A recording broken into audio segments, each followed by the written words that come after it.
You ask Tiger to solve.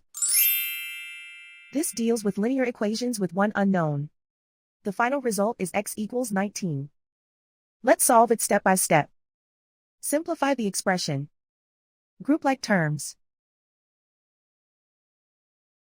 Simplify the arithmetic. Group all constants on the right side of the equation. Subtract 142 from both sides. Simplify the arithmetic.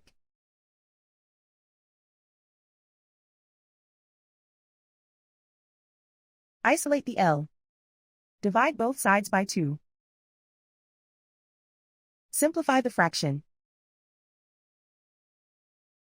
Find the greatest common factor of the numerator and denominator. Factor out and cancel the greatest common factor.